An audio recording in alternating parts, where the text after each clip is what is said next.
Hello everyone. So this is another video for the Sacred Bleeding series, and in this one I'm going to talk a little bit about the white and red moon cycles, as well as a little bit for the pink and the purple.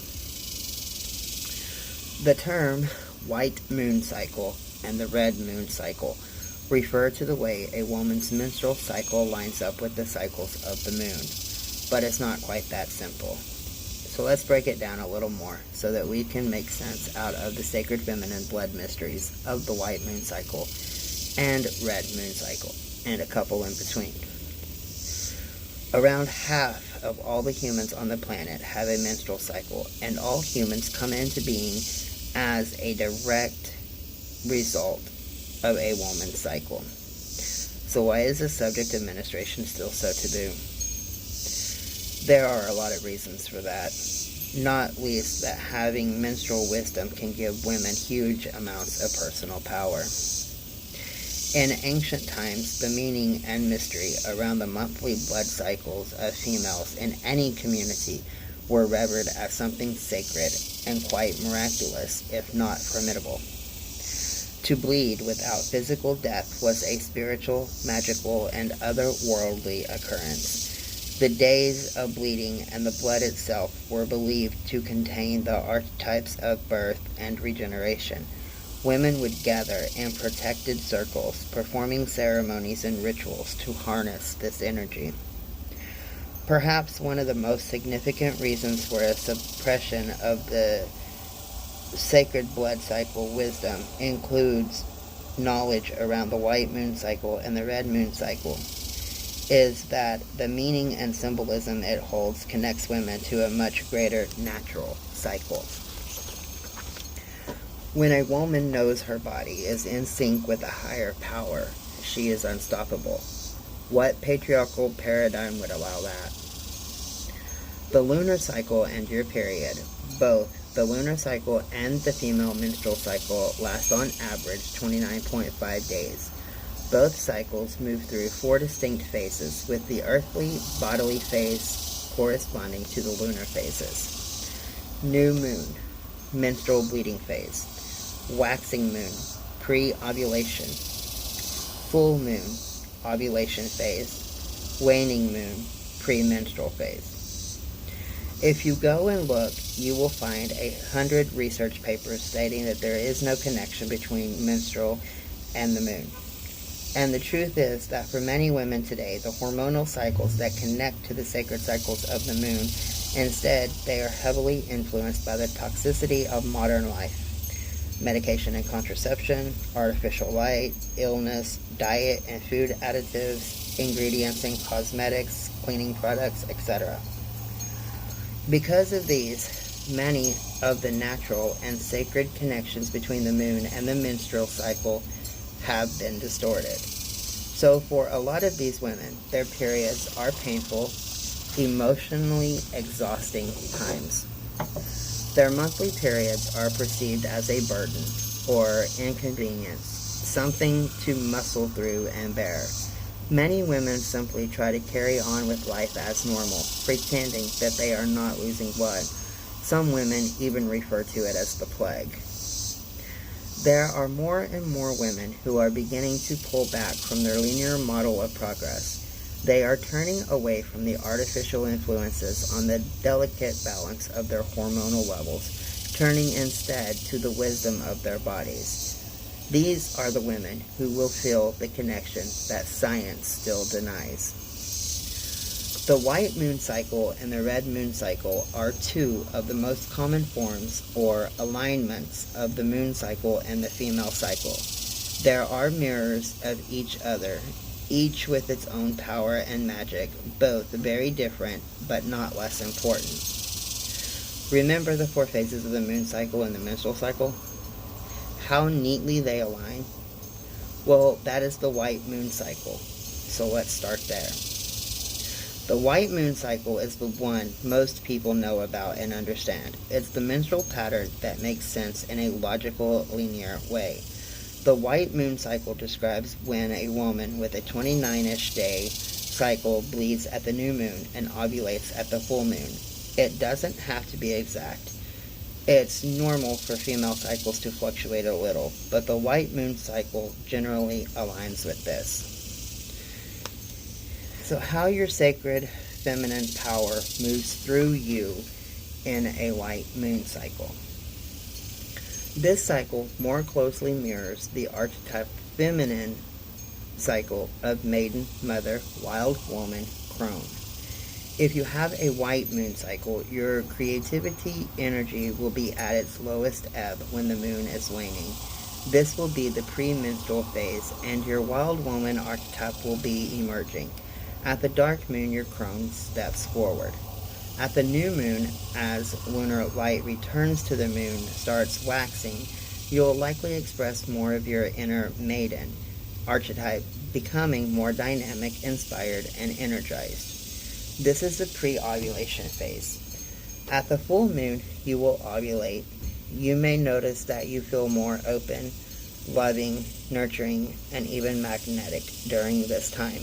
Your libido and sensuality may increase as your body is calling in eros. When you are in your pre-ovulation phase, you are naturally yearning to grow, create, and expand your inner desires. This is when you take risks, make connections, and put yourself out there in the world. At the full moon, when you're ovulating, you're a match to the magnetic and fertile world around you. So it's time to summon the world to you. For the white moon cycle woman, that means devoting to yourself, creating what you need to feel safe, loved, and cared for. This may also mean creating a world that is safe, loving, and caring, as a mother would do for her children.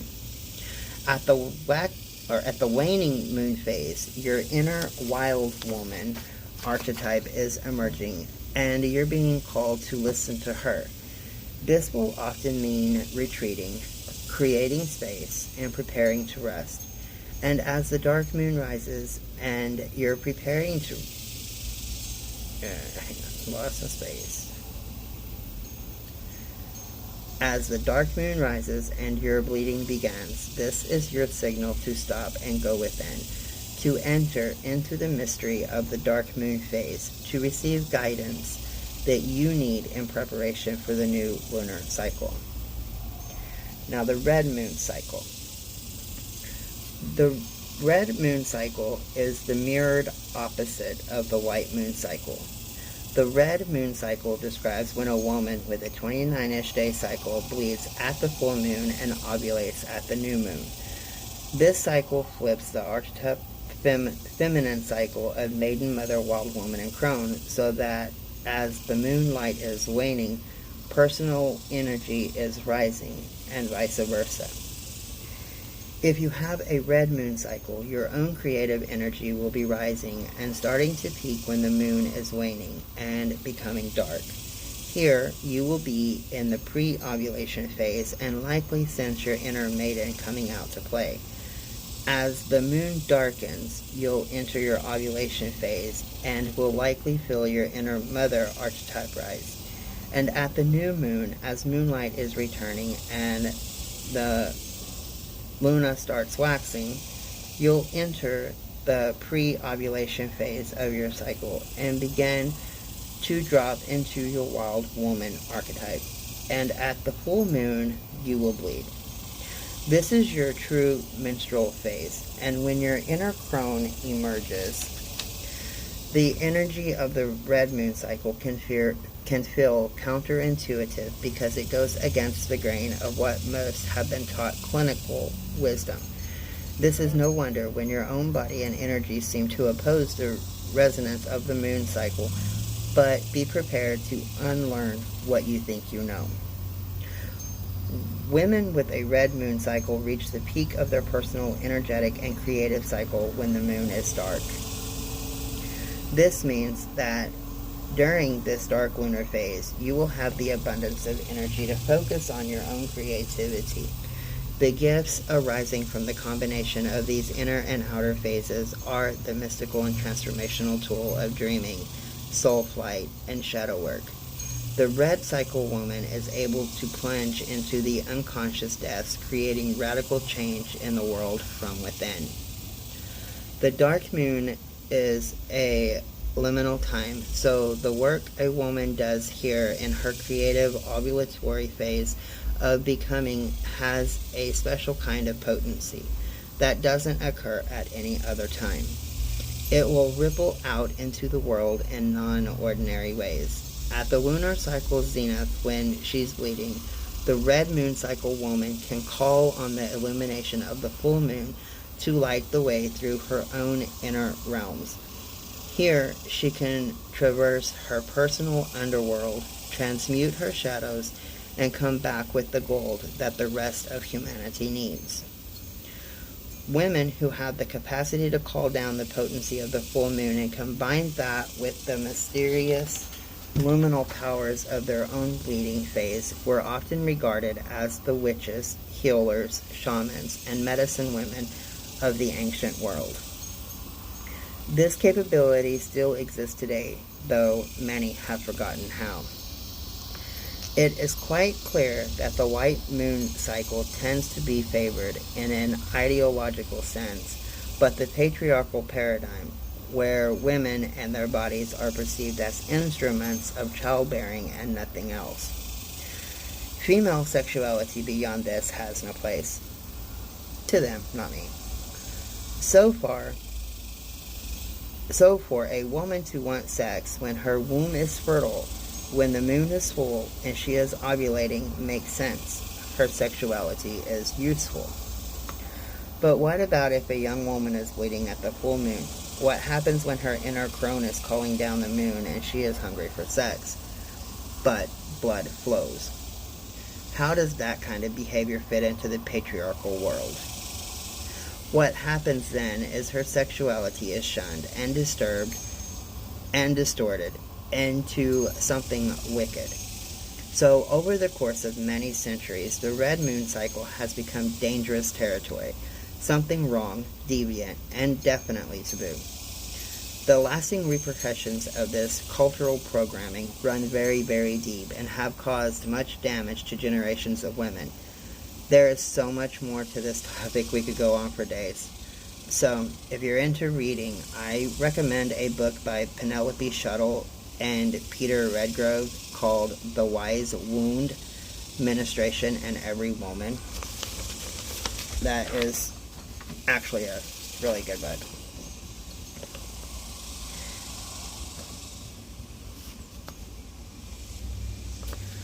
So this leads to how you know if yours is a white moon or a red moon cycle. Tracking. Get a calendar that has moon phases on it and mark the first and last day that you bleed. You can also track it on apps that you can download. The key to this is after 2 to 3 cycles, you can see the patterns that are emerging. You should see a basic correlation. Beware, though, that very strong full moons and eclipses, especially blood moons, will affect your cycle. They may knock it out of sync just like medication or stress can. So, what if you bleed between the red and the white phases? It is totally normal for your cycle to move around and change. Maybe your cycle lasts for fewer than 29 days or longer. Or maybe your cycle doesn't correlate that precisely with either full or new moon. In that case, you may fall under the pink or the purple moon cycles. The pink moon cycle, if you bleed during the waxing moon phase, then you have what is known as the pink moon cycle. This lunar phase is emergent, growing, building, and becoming. Often women who have had a white moon cycle will transition to this one as they are entering a new phase of their own self-realization. Women who are used to giving, providing, and nurturing others and moving away from this stage of life, even momentarily, may find themselves in a pink moon cycle. Their peak, their ovulation phase, will coincide with the waning moon, meaning that their most dynamic quota of energy is available when the lunar cycle is encouraging them to tap into their wild and untamed nature. The purple moon cycle. Bleeding during the waning moon phase. This lunar phase is disseminating. It's about retreat, introspection, and integration. Often women who have had a red moon cycle will transition into this one as they're ready to release aspects of themselves and to make space for something new. Women who have done a lot of inner work and become proficient in navigating their inner world may find that they are ready to emerge into the world in a new way, but before that happens, a period of release is required. Their peak, the ovulation phase, will coincide with the waxing moon, meaning that their most dynamic quota of energy is available when the lunar cycle is encouraging them to tap into their inner maiden archetype. This can be an inspiring time of discovery and personal growth, but it's nowhere near completion or resolution. So the purple moon cycle woman must make tentative steps, not running before she can walk. So what about irregular menstrual cycles? There is nothing wrong with any menstrual cycle. So let's release that distorted idea straight away. Your cycle is a method of communication between your body and you. So the first thing to do, whatever the length and rhythm of your cycle, is to listen. What is the message your body is telling you? What do you need more of? What do you need less of? An irregular cycle can be an indicator of anything from a bodily system that is adjusting to your external environment, to your inner landscape, age, health, diet, medication, or withdrawal from medication, EMFs, the electromagnetic fields, or any number of other factors. So how to work with and honor and celebrate your bleeding times. Your menstruation is sacred. Your blood is precious. The idea that it is a waste product is a myth, perpetuated by a system that perceives the body as a machine and wants to keep your power hidden from you. If you're not used to consciously interacting with your body or your blood during your bleeding phase, then begin by simply slowing down. Reduce the pace of your life. Do a little less for at least the first day of your period, 2 or 3 days if you can, and rest more. Try to harness the alternate state of your body and mind, meditating, taking shamanic journeys, journaling, sleep more so that you can dream more deeply and consciously, practicing divination like tarot or pulling oracle cards. Get familiar with your blood. Try replacing pads and tampons with menstrual cups or moon cups, and learn how your blood changes throughout your moon time. When you feel more at ease with your blood, begin to honor it. Collect it in a jar and use it as an offering to the land, to a plant in your home, to a piece of art, or on your altar. Be sure to dispose of it properly within a day or so. Some women practice free bleeding or go outside and sit bleeding directly onto the earth. You could also dry your menstrual blood so that it becomes a kind of a powder. Then it can be stored and used for rituals and spell work. Now, I know a lot of people's going to be like, ew, gross. But there's actually a lot of women who do such things.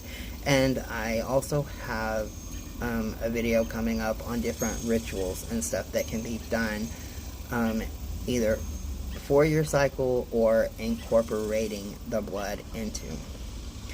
Some women also imbibe their blood. Take a dot and place it on their tongue, almost as a homeopathic dose. This can be a really potent regenerative practice. This was used a lot in ancient times.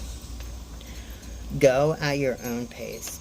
Entering into the blood mysteries is the work of unfolding the layers of patriarchal conditioning around the sanctity of our bodies and her fluids.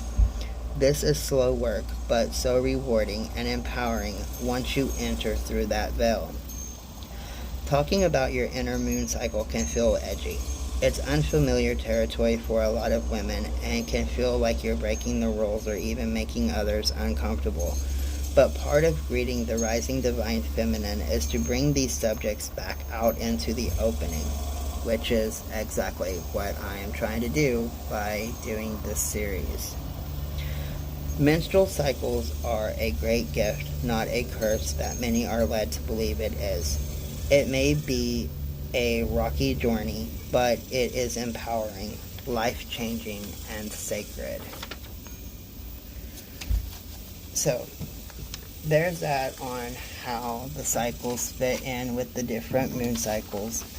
And I know that when I was doing my research on this, I learned a lot.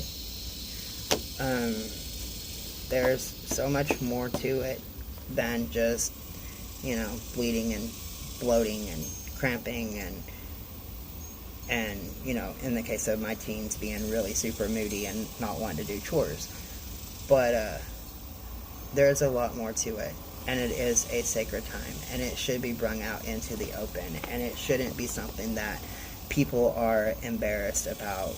Like, I have no problem with going into the store and buying pads for my daughters. My son has literally went into the store and bought pads for his sister. No embarrassment, no shame, nothing. It's just a fact of life. But once we can dive into it and see the sacred aspects of it and how it was used way back in ancient times, it brings on a whole new perspective of it. And as men, we should cherish the women around us, and that includes during their cycles. As men, we should learn about it and be able to teach our sons about it as well. As men, we should be able to have conversations with our daughters or our sisters or mothers or aunts, or, the neighbor lady should feel comfortable enough to come to you and ask if your wife has a pad or something she can get. There's nothing wrong with it. It's not dirty. It's not unclean. And if it wasn't for women having their cycles, none of us would have been born. Have a great day, everybody. Much love.